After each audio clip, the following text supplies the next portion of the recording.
السلام على أشرف المرسلين وعلى آله وصحبه أجمعين سبحانك لا علم لنا إلا ما علمتنا إنك أنت العليم الحكيم اللهم إنا نعوذ بك من أن نشرك بك شيئا نعلمه ونستغفرك لما لا نعلمه اللهم بارك لنا فيها اللهم بارك لنا فيها اللهم بارك لنا فيها أما بعد الحمد لله.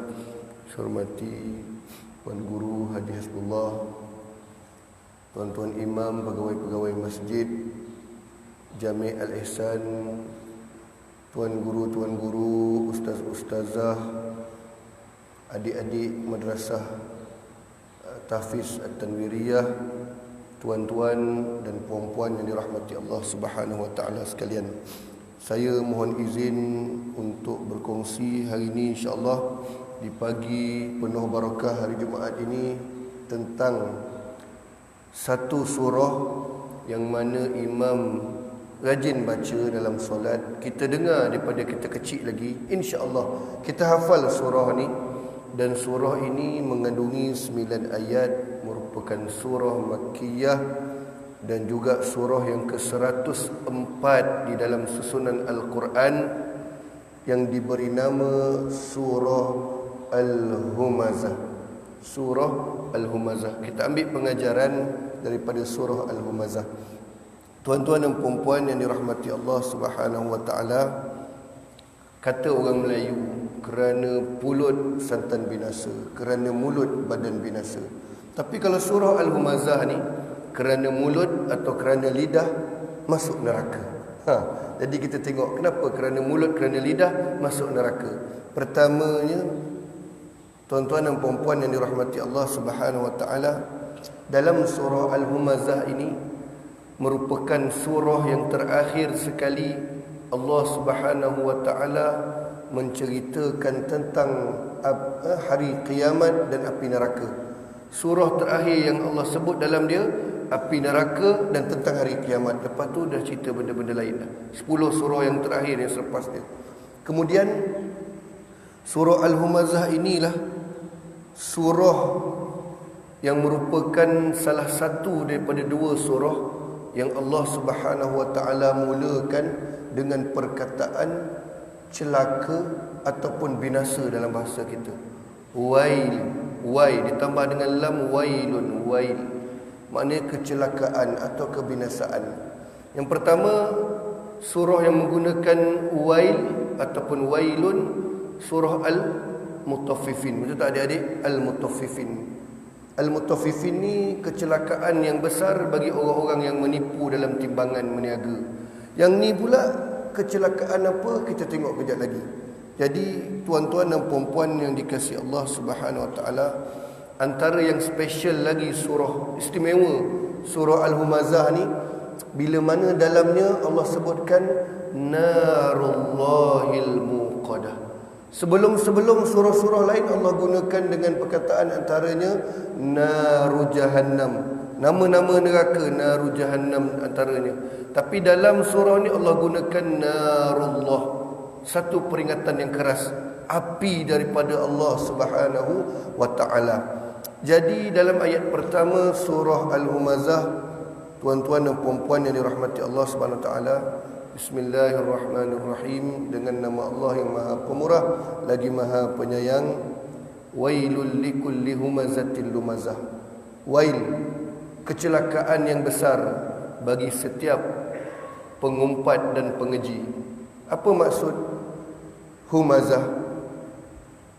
Humazah maksudnya orang yang berkata di belakang, maknanya orang yang suka mengumpat.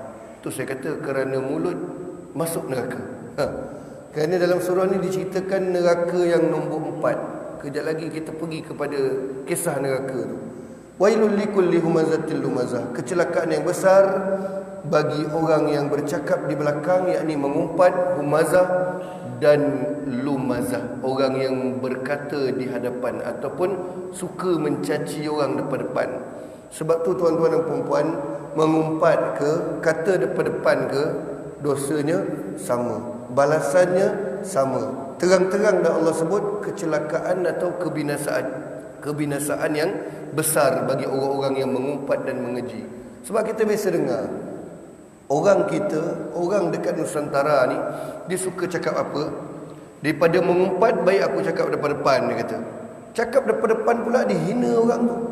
Orangnya tak cantik, kau ni tak handsome, kau miskin, kau ni kerja teruk, kerja lekeh, kau ni tak bagus, kau ni teruk. Sebenarnya sama saja. Mengumpat belakang pun buruk akibatnya, mengumpat dia bercakap depan pun buruk akibatnya. Bila dia dah kata orang depan-depan, kata orang hina orang miskin, hina orang tak handsome, hina orang kerja tak bagus, hina orang itu ini, ayat terakhir dia apa dia kata? Dia cakap tu mulut saja, hati tak sampai. Dia akan kena bakar sampai ke hati nanti. Kita tengok dalam surah ni balasan-balasan dia kejap lagi. Tak ada, sama je tuan-tuan dan puan-puan, adik-adik yang dikasihi Allah SWT. Orang yang suka mengumpat, orang yang suka mengeji depan-depan, balasannya sama. Mula lagi Allah dah sebut dah, celaka, binasa. Kecelakaan yang besar, kebinasaan yang besar untuk orang-orang yang suka mengumpat dan mengeji depan-depan. Dan ayat kedua dalam surah Al-Humazah ni, tuan-tuan dan puan-puan yang dikasihi Allah SWT, kita dah jumpa dua golongan tadi. Yang pertama, golongan yang Allah sebut celaka, mengumpat. Golongan yang kedua, orang yang suka mengeji, mengata depan-depan. Ini golongan ketiga, allazi jama'a malan wa 'addada.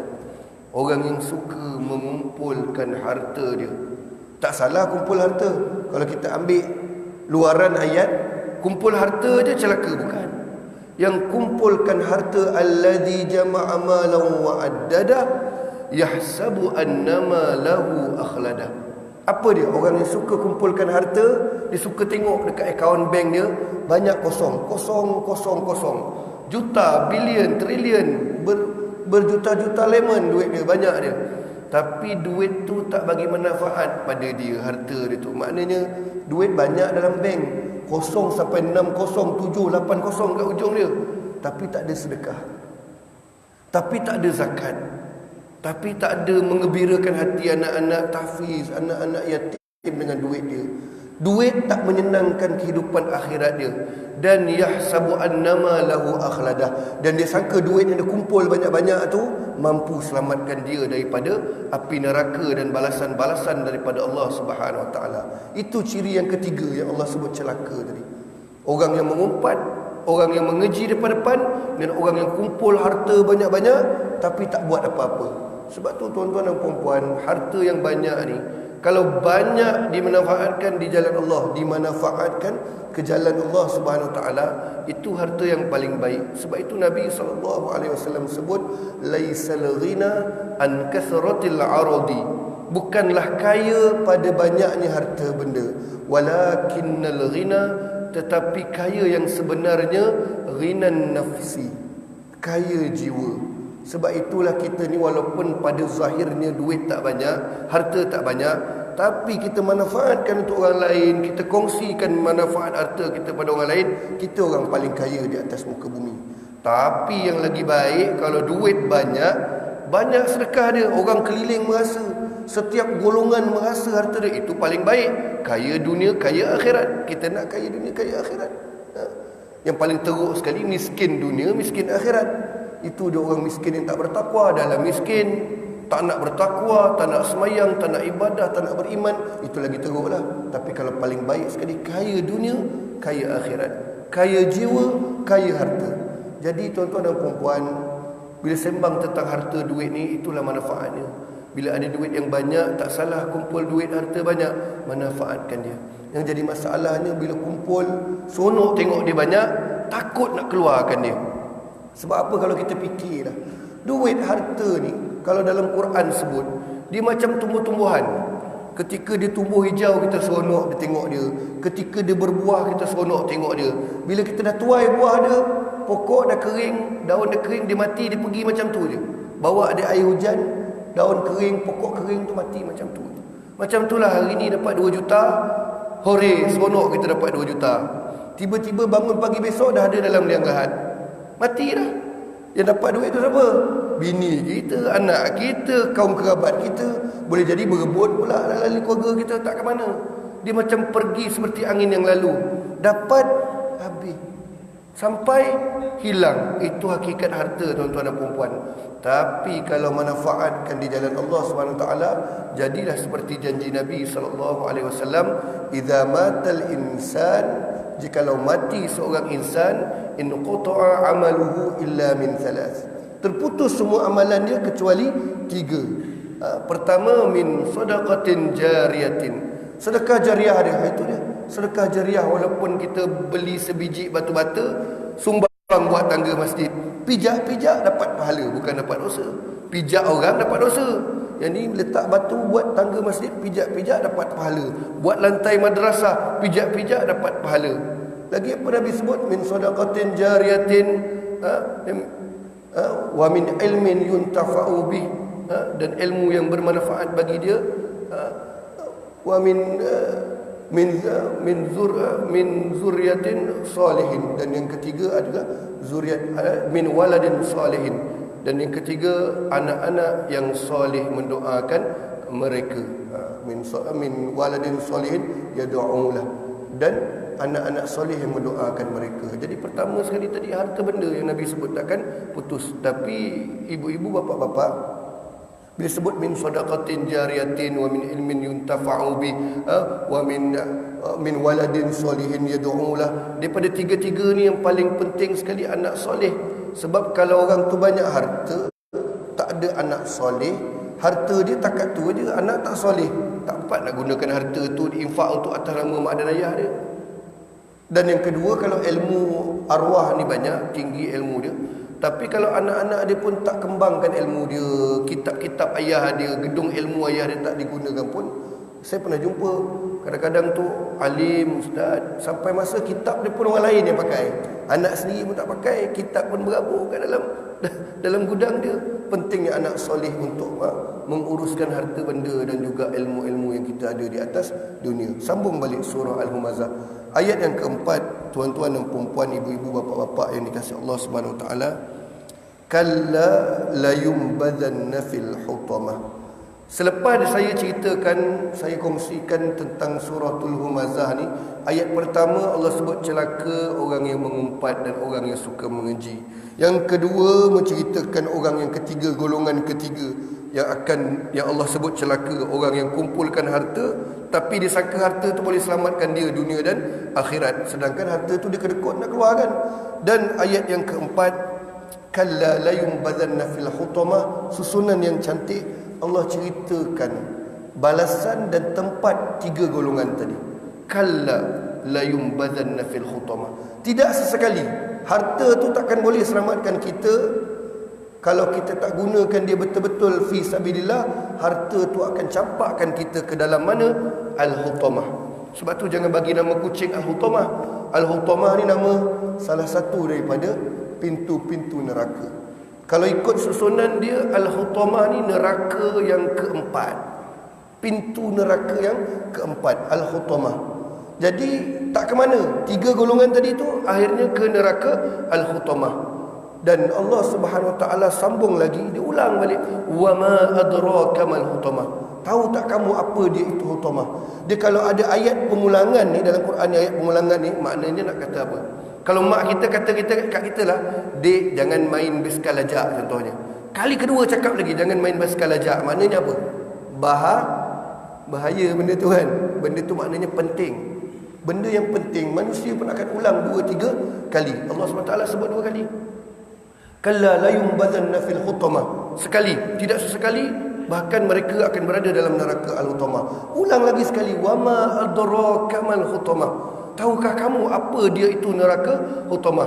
Bukan saja-saja Allah ulang kali kedua, nak katakan benda tu berat, penting, benda tu bahaya, benda tu azab, benda tu sangat-sangatlah menghancurkan, dan benda-benda itu sangatlah dititik beratkan dalam kehidupan kita, kerana mulut, kerana lidah masuk neraka. Itu saya cakap tadi tu.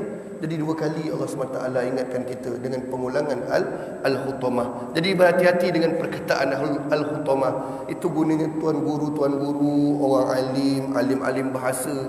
Kalau nak bagi nama anak ke, bagi nama kucing ke, bagi nama kedai ke, kita rujuk kat orang alim, orang yang tahu. Takut kita buat-buat tahu sok nama kedai, tiba-tiba bagi nama kedai runcit Al-Hutamah. Sudah. Kedai runcit neraka Hutamah contohnya. Nak teruk lagi, isteri baru lepas bersalin, tanya dekat suami, nak bagi nama apa anak perempuan kita ni, dapat anak perempuan kan. Pergi tanya ustaz bang. Tak payah tanya ustaz lah, dia kata. Abang pergi kuliah seminggu 5, 6, 7 kali. Biasa pergi kuliah dah, dia kata. Ada satu surah imam selalu baca. Surah apa? Suratul Humazah. Dalam surah tu ada satu perkataan bagus, dia kata. Sedap bunyi dia. Orang kita dengar bunyi ta marbuta ni, bunyi AH ujung ni. Apa dia bang? Al-Hutamah. Kita bagi nama anak kita Nurul Hutamah. Berat cerita. Nama anak cahaya neraka Hutamah pula. Mana Al-Hutamah ni nama neraka. Jangan panggil kawan dengan Hutamah. Maknanya bila kita dengar benda yang berkaitan neraka ni, kita istighfar, kita takut. Sebab zaman dulu sahabat Nabi SAW, sahabat Nabi ni bila dengar ayat Quran, yang menangis, yang senyum gembira, yang terloncat seronok, yang menangis meratak-ratak, menangis sebab apa? Mereka menghayati ayat-ayat Allah Subhanahu Wa Taala. Kerana itu pun disebut dalam suratul Anfal. Apa dalam suratul Anfal sebut? Tentang sifat-sifat orang beriman. Antaranya, innamal mu'minuna alladzina idza dzukirallahu wajilat qulubuhum. Sesungguhnya orang beriman itu pertama sifat dia, bila dengar nama Allah disebut, bergetar hati mereka. Wa idza tuliyat alaihim ayatuhu zadatuhum imana. Bila dibacakan ayat Quran, ayat-ayat Allah, bertambah keimanan dia, tambah rasa takut pada Allah Subhanahu Wa Taala. Wa ala rabbihim yatawakkalun. Dan mereka bertawakal bersama-sama dengan usaha sekali ke atas Tuhan mereka, Allah Subhanahu wa ta'ala. Jadi tuan-tuan dan puan-puan yang dikasihi Allah Subhanahu wa ta'ala, ayat yang ke-6, narullahil muqadah, api Allah yang dinyalakan dengan perintahnya. Satu-satunya surah yang Allah Subhanahu wa ta'ala menggelar api neraka itu menisbahkan narullah, api Allah. Nak bagi tahu azabnya keras, nak bagi tahu peringatan penting. Narullah, tak guna narul jahannam, tak guna narun hawiyah contohnya, tak guna. Dia guna narullah terus, api Allah. Bahkan segala benda milik Allah SWT. Ini nisbah nak bagi kita rasa takut narullah. Kerana neraka Allah SWT ni, Nabi SAW ketika cerita tentang neraka, ketika itu Nabi SAW sebut pada sahabat, api yang kita gunakan dekat dunia ni baru 1/70 daripada api neraka. Asalnya api dunia yang kita pakai tak padam-padam sampai sekarang ni 1/70 daripada api neraka. Sahabat memang takutlah dengar. Maknanya kalau kawan-kawan tanya adik-adik, contohnya api neraka panasnya macam mana, bagi tahu dekat dia 70 kali ganda daripada api dunia. Api lilin yang kita letak tapak tangan atas api itu pun 10 saat tak mampu. Neraka 70 kali panas daripada itu. Bahkan disebut dalam riwayat lain, ketika di padang mahsyar, matahari pun akan menjadi 70 kali ganda panas daripada matahari ketika di dunia. Sebab itu kita merasakan matahari seolah-olah sejengkal atas kepala kita. Ada riwayat mengatakan bukannya betul-betul sejengkal, panasnya seolah-olah sejengkal, sehingga tenggelam orang-orang yang berada di mahsyar dengan peluh mereka sendiri. Betapa dahsyatnya mahsyar. Ada juga orang cakap, tak apalah, aku boleh, aku tak apa, aku buat dosa pun aku boleh pasal lah, aku masuk neraka pun cuci-cuci so kembali kepada syurga juga. Banyak ada, dia kata. Satu hari dekat neraka bersamaan berapa tahun? 1000 tahun dekat dunia. 1 jam dekat neraka bersamaan 42 tahun dekat dunia. Kalau sebut 1 tahun dunia, baru 7 saat dekat neraka. Kita penat-penat tunggu 365 hari, penatnya setahun dunia 365 hari. Dekat akhirat baru 7 saat. Nak rasa setahun, nak rasa sehari. 7 saat tu pun dah setahun dunia, nak rasa sehari dekat neraka. Jangan ceritalah, wa iyadzubillah wa na'udzubillah, minta jauh daripada Allah Subhanahu Wa Taala. Sebab itulah Allah sediakan landasan, platform, pemudah cara dekat dunia.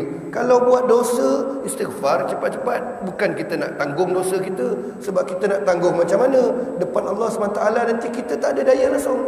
Nak angkat jari pun depan Allah SWT tak mampu. Al-yawma nakhtimu ala afwahihim wa tukallimuna aydihim wa tashhadu arjuluhum bima kanu yaksibun. Di mana hari kiamat nanti mulut kita, lidah kita Allah kunci. Al-yawma nakhtimu ala afwahihim. Yang bercakap apa dia?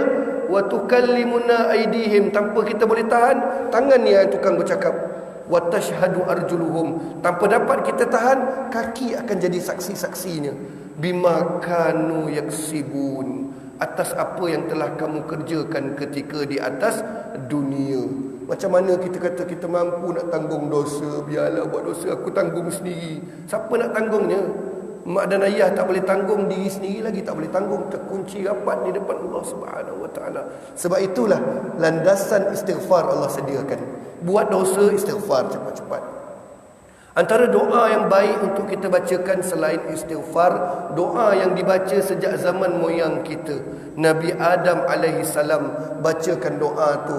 Apa dia? Ketika dia diturunkan ke dunia, dia berdoa tanpa henti dengan satu doa yang ditulis balik dalam Quran, yang difirmankan Allah Subhanahu Wa Taala kembali di dalam Quran. Apa dia? Rabbana zalamna anfusana wa illam taghfir lana wa tarhamna lanakunanna minal khasirin. Rabbana zalamna, wahai Tuhan kami telah menzalimi diri kami sendiri. Rabbana zalamna anfusana wa illam taghfir lana, dan kau sajalah yang boleh ampunkan dosa-dosa kami. Wa tarhamna, dan mengasihani kami. Wa tarhamna lanakunanna minal khasirin. Kalau tak, kami akan jadi orang-orang yang rugi. Itu doa moyang kita. Kalau atuk nenek kita ada ajar kita doa, ini doa yang moyang kita nombor satu sekali. Nabi Adam AS bacakan Rabbana zalamna. Ada riwayat kata 40 tahun moyang kita Nabi Adam berdoa minta ampun, akhirnya baru diampunkan oleh Allah Subhanahu Wa Taala. 40 tahun bersujud minta ampun, menangis, Rabbana zalamna anfusana wa illam taghfir lana wa tarhamna lanakunanna minal khasirin. 40 tahun, berpuluh-puluh tahun minta ampun, ya Allah ampunkanlah dosa aku menyesal. Kita hari ni buat dosa, minta ampun sekali, tak minta ampun lah. Sebab itu orang tanya, ustaz berapa kali nak minta ampun sampai kita mati? Sebab apa? Kita tak tahu bila dosa kita diampunkan. Tu masalahnya. Para nabi dan rasul buat silap, dia minta ampun, Allah jawab keampunan dia, aku dah ampunkan. Sampai kita tak ada siapa tahu bila dosa dia diampunkan. Tak ada siapa tahu rakaat semayang dia berapa diterima. Ada orang 60 tahun semayang, boleh jadi satu rakaat pun Allah tak terima. Ada orang hidupnya 15 tahun, budak-budak macam ni 16-17 tahun, semayang dia lagi banyak dia terima daripada kita yang puluh-puluh tahun. Wallahu alam. Kerana kita itu solat tugasan kita atas dunia sebagai muslim, tapi yang memasukkan kita ke dalam syurga rahmat Allah Subhanahu Wa Taala, belas kasihan Allah. Kesian tengok kita sungguh-sungguh ibadah minta ampun, masuk dalam syurga.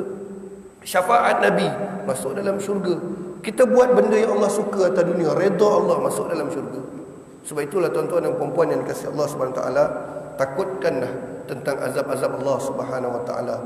Takutkanlah balasan-balasan Allah Subhanahu Wa Taala. Antara benda yang boleh mengampunkan dosa selain istighfar, selain banyak minta ampun, selain bangun sembahyang taubat, banyakkan amalan-amalan sunat. Kerana Imam Ghazali sebut dalam kitab Bidayatul Hidayah, dia sebut apa? Amalan-amalan sunat ni seolah-olah memberi cukup pada kekurangan pada amalan-amalan fardu wajib. Kalau sebut bahasa mudahnya, menampal lubang-lubang, lompong-lompong yang ada pada amalan fardu wajib kita. Ini ada orang lepas solat balik wirid, tak nak wirid sama-sama. Sedangkan wirid-wirid dalam solat tu banyak kelebihannya. Antara kelebihannya, jauhkan diri daripada api neraka lah. Allahumma ajirna minan nar, 7 kali Nabi baca. Minta ampun ya Allah Ta'ala, minta jauhkan api neraka. Ya Allah Tuhanku, jauhkanlah aku daripada api neraka. Apa lagi? Minta jauh daripada api neraka. Bila kita baca doa dalam solat, Allahumma inna nas'aluka ridhaka wal jannah wa na'udzubika min sakhatika wan nar. Banyak doa minta ampun daripada Allah SWT, minta jauh. Bila kita tak duduk, kita lah rugi. Sedangkan Nabi SAW dalam sehari 100 kali dia beristighfar minta ampun. Kita 3 kali lepas solat. Darab 5 fardu, baru 15 kali. Patutnya lepas solat kita kena buat tak kurang 20 kali supaya dapat rasa tahap minimum Nabi SAW istighfar 100 kali. 20 darab 5 baru 100. Maknanya buat banyak. Semalam ada pakcik datang tanya saya, "Ustaz, boleh tak saya istighfar dan selawat tak kira masa bawa kereta sambil duduk?" Lagi bagus. Sebab istighfar selawat ni dia tak ada jumlah-jumlah tertentu ni yang dihadkan. Bawa kereta dapat 1000 kali contohnya istighfar selawat. Sambil menyangkul tanam pokok 1000 kali buat kerana kita tak tahu bila amalan kita Allah terima, bila dosa kita diampunkan oleh Allah Subhanahu wa taala. Dan seterusnya tuan-tuan dan puan-puan, insya-Allah tak lama lagi. Ayat yang ketujuh suratul Humazah, allati tattali'u 'alal afidah. Ini menakutkan. Api neraka Hutama ni dia bakar menjulang sampai ke hati orang yang disebutkan 3 ciri tadi. Maknanya apa? Neraka tingkat keempat yang diberi nama Hutama ni, sifat apinya membakar daripada luar terus ke hati. Ulama tafsir sebut kenapa? Kerana orang yang suka mengumpat, orang yang suka mengeji menghina orang yang suka kumpul harta ni, penyakitnya datang daripada hati. Tak senang tengok orang senang, dia umpat. Tak suka tengok orang kurang daripada dia keji. Itu penyakit hati. Jadi Allah bakar sampai ke hati dia. Sakit tak bila bakar sampai hati? Sakit. Kita ni kalau orang cakap perkataan tak baik pun menusuk ke kalbu, betul tak? Sakit sampai ke hati. Ini dibakar dengan api yang 70 kali ganda panas daripada api dunia, dibakar masuk terus ke hati kita, ke jantung kita. Sakit yang mana tak berhenti setiap saat. Dalam keadaan hidup-hidup kita sedar, dibakar sampai ke hati. Itu azab api neraka. Api neraka ni tuan-tuan dan puan-puan, neraka ni sifat dia, diceritakan bila mana orang ni masuk dalam neraka, pintu neraka ni ada, ahli neraka akan nampak pintu neraka. Cuma bila dia cuba keluar daripada pintu neraka tu, buka keluar, ada balik dalam neraka. Maksudnya apa? Dia tak ada pintu keluar. Saja Allah SWT letak pintu, dia cuba keluar, dia ada balik. Buka pintu keluar, ada balik. Tension gitu. Ahli neraka ni dalam keadaan tension, takut gerun. Jumpa pintu, buka pintu, ada dalam balik. Cuba kita nak keluar rumah, buka pintu, ada dalam rumah balik. Sakit jiwa. Bila aku nak keluar ni, buka pintu, masuk pintu, ada balik. Keluar pintu, ada balik. Itu sifat neraka. Dan sifat neraka lagi, apinya bukan bakar macam bakar lemang. Lemang ambil bara je. Api neraka menyelimuti tubuh badan ahli-ahli neraka. Maknanya api yang sangat dekat dengan kita, yang kita tak boleh berehat walaupun sesaat dalam neraka. Jadi kita pilih apa? Pilihlah syurga Allah Subhanahu Wa Taala. Bagaimana pilih syurga? Hidup seperti ciri-ciri ahli syurga. Nah, bagaimana nak masuk syurga? Pilihlah jalan-jalan yang mampu bawa ke syurga. Ada orang dengan berbakti pada ibu bapa sebab dia masuk syurga. Ada orang mengenepikan halangan dahan pokok tengah jalan, boleh masuk syurga. Itu semua Nabi sebut sallallahu alaihi wasallam. Ada orang, ada anak perempuan 2 orang, jaga elok-elok, asah dengan takwa, dengan iman, masuk syurga. Itu pun Nabi sallallahu alaihi wasallam sebut. Ada orang memudahkan urusan orang lain, masuk syurga Allah SWT. Dah bagi banyak jalan dah. Kita je tak nak, kadang-kadang kita pilih jalan yang buruk, lagi jalan yang keji di sisi Allah Subhanahu Wa Taala. Sikit lagi insya-Allah. Yang ke-8, innaha alaihim muqsadah.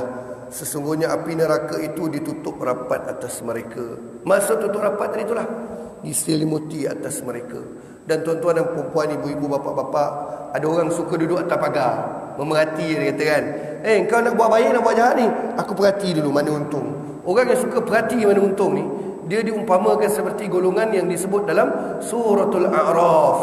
A'raf ni tembok yang tinggi antara syurga dan neraka, yang mana atas dia ada beberapa orang lelaki. Nak masuk syurga tak boleh, nak masuk neraka tak boleh. Amalan soleh dengan dosa seri 2. Janganlah jadi orangnya tu daripada dunia atas pagar sampai ke akhirat atas pagar. Nak pergi mana pun tak boleh. Kita kena pilih, nak baik ke nak buruk, nak hak ke nak batil, pilih. Ini duduk atas pagar, duduklah pondok tembok Al-A'raf. Orang tembok Al-A'raf ni minta belas kasihan Allah aja. Sama ada kawan-kawan dia duduk tarik dia masuk syurga atau tarik masuk neraka. Antara sebut dalam suratul A'raf, orang yang atas tembok A'raf ni, mereka antaranya disebabkan mereka mendoakan ahli syurga, bagi salam ke ahli syurga, kagum dengan ahli syurga, tu sebab masuk syurga. Tapi lambat, duduk atas tembok, tak tahu nak pergi mana. Neraka dia tak pandang, dia dengar, tapi tak pandang, dia pandang syurga, tapi terliur. Sebab tu kata tak boleh main atas tembok, atas pagar ni, dia letih atas pagar ni. lambat masuk syurga. Ya? Tak kira lah nak beli barang atas pagar kan. Nak beli yang mahal ke murah, beli je. Suami ada duit, beli mahal. Suami ada rezeki bertambah lagi kalau orang rumah beli barang-barang kan. Nak beli apa? Nak beli nombor ekor ke nak sedekah masjid? Pilih cepat-cepat sedekah masjid. Walaupun nombor ekor tu rasa-rasa boleh kena juta-juta, dah tentu haram. Pilih, jangan duduk atas pagar, atas tembok. Nanti jadi golongan al-a'raf, yang dikatakan lelaki-lelaki yang duduk di atas tembok al-a'raf. Ayat ke-9 penutupnya tuan-tuan dan puan-puan yang dikasihi Allah Subhanahu Wa Taala, fi amadim mumaddadah. Ahli-ahli neraka hutamah ni mereka ditambat di sebatang tiang di dalam neraka tu, dan ulama sebut tak perlu dibahaskan tiang besi, tiang api, tiang apa, tiang ditambat, diikat, dibakar. Dia ketika mana ditambat di atas tiang tu, maknanya sesaan neraka ni berat-berat, tak ada yang kecil, tak ada yang ringan. Nabi SAW ketika bercakap tentang neraka, mukanya serius. Bila ditanya apakah azab yang paling ringan dalam neraka, Nabi sebut diambil 2 ketul batu yang kecil daripada neraka, diletakkan seorang lelaki di atasnya, maka mengelegak otak dia. Itu paling ringan. Di sisi kita itu dah paling berat dah. Jangan cerita yang paling berat. Sebab itulah kita selalu dengar orang kita sebut, kau masuk neraka jahanam nanti. Neraka jahanam ni tuan-tuan dan perempuan, kalau ikut tingkatan dia, tingkat dia, baru neraka pertama. Neraka paling rendah sekali jahanam. Neraka yang paling dalam yang ke-7, nama dia neraka hawiyah. Neraka hawiyah ni sifat dia masuk tak keluar-keluar dah. Untuk kafir, murtad, sendakan agama, antaranya untuk orang-orang yang syirikkan Allah SWT, masuk tak keluar-keluar lagi dah. Neraka hawiyah, narun hawiyah, neraka yang paling bawah sekali. Bahkan bapa saudara, ini penutup dia. Dalam hadis riwayat Imam Al-Bukhari, azab neraka adalah bapa saudara Nabi SAW. Siapa dia? Abu Talib. Kita tahu Abu Talib kan? Kerana apa? Kerana dia membesarkan, kerana dia menjaga dakwah Nabi, membantu Nabi. Satu kerugian dia, satu yang dia ditetapkan, dia tak beriman. Bayangkan tuan-tuan dan perempuan, bapa saudara Nabi, bukan calang-calang sedarah dengan Nabi, tolong dakwah Nabi, duduk sebelah, tapi tak beriman, tak mengesakan Allah SWT. Dia duduk neraka yang paling cetek disebut dalam hadis, yang mana membakar sehingga paras buku lali dia, tapi dia tetap neraka. Sebab tu kita jangan mengaku aku umat Nabi SAW, kerja Nabi tak buat kan? Aku umat Nabi SAW, asyhadu an la ilaha illallah wa asyhadu anna Muhammadar Rasulullah. Tak tinggikan sabda-sabda Nabi, tak tinggikan sunnah Nabi, betul tak? Jadi mengaku tak cukup. Takut nanti umat Muhammad SAW tempat di neraka. Itu kita tak nak kan? Bapa saudara Nabi pun bila tak mengesakan Allah, tak meninggikan Islam, tak mengangkat apa yang Nabi bawa, sekadar tolong-tolong, ikut-ikut, akhirnya kedudukannya tetap di neraka. Dalam hadis riwayat Bukhari, hadis yang sahih, paling cetek paras buku lali. Kita ni paling cetek kita para leher agaknya itulah. Tak payahlah cerita nak cetek-cetek ke apa semua. Neraka tetap neraka. Hatta kalau kita diberikan, bang, saya bagi abang masuk neraka contohnya, malaikat sebut kau masuk neraka yang paling tinggi sekali, first class punya neraka, tak ada siapa nak. Walaupun neraka first class 5 bintang, 7 bintang, tapi syurga yang paling bawah sekali, syurga yang paling rendah sekali, itu pun dah sebaik-baik tempat. Tak payah sebut nak neraka first class, 5 star, 7 star, tak. Walaupun syurga yang paling rendah, itulah sebaik-baik tempat. Dan neraka setinggi-tinggi neraka pun, itulah seburuk-buruk tempat. Jauhilah diri daripada neraka, kerana mulut masuk neraka, kerana lidah masuk neraka, kerana harta yang banyak tak digunakan di jalan Allah fisabilillah masuk neraka. Itulah pengajaran dalam surah Al-Humazah. 9 ayat pendek selalu dibaca, tapi ibrah pengajarannya menusuk hingga ke kalbu, ke hati kita. Mudah-mudahan sehingga ke hari kiamat, mudah-mudahan tuan-tuan dan puan-puan dapat manfaat sedikit sebanyak. Hari ini saya datang bukan mengajar, depan saya ramai ustaz-ustazah, tuan guru. Saya berkongsi kalamullah, pesan Nabi, pesan ulama, supaya kita satu hari nanti menjadi saksi antara satu sama lain. Kalau saya tak dapat sampai lagi di Masjid Jami' Al-Ihsan ini, kita jumpa di syurga Allah Subhanahu Wa Taala. Saya menjadi penjamin tuan-tuan dan puan-puan yang melapangkan masa pagi Jumaat hari cuti ini untuk dengar kuliah subuh, dan tuan-tuan dan puan-puan yang ramai ini menjadi penjamin bahawasanya saya, Raihan bin Husni, pernah berkongsi sesuatu yang bermanfaat di atas tanah Masjid Jami' Al-Ihsan ini demi kelangsungan umat Nabi sallallahu alaihi wasallam. Aqulu qawli hadza wa astaghfirullahal azim li wa lakum. Suka saya ingatkan sebelum habisnya ni tentang korban dan akikah yang dianjurkan oleh Madrasah Tahfiz Al-Quran At-Tanwiriyah, tentang korban seekor lembu RM2,450, satu bahagian RM350, ataupun seekor kambing RM600, yang mana dibuat bersama umat Islam Rohingya di Burma tu, Sudan, Thailand dan Kemboja. Kalau nak maklumat lebih lanjut, nanti Ustaz Adi ada dia punya kertas dia kan, ada pamphlet dia. Dan juga insya-Allah kalau tak mampu, kita tekad tahun depan aku mesti buat korban insya-Allah. Paling kurang satu bahagian. Jangan tiap-tiap tahun tekad tapi tolong menyembelih sampai masa kita kena keluar juga. Kerana itulah bukti kita di hadapan Allah SWT, kita meninggikan hari kebesaran Islam yang lebih besar daripada Raya Aidilfitriyah itu, dengan hari tasyriknya, dengan sembelihan korbannya. Semoga bernilai ibadah di sisi Allah Subhanahu wa taala. Wabillahi taufiq wal hidayah. Assalamualaikum warahmatullahi wabarakatuh. Wallahu a'lam bissawab.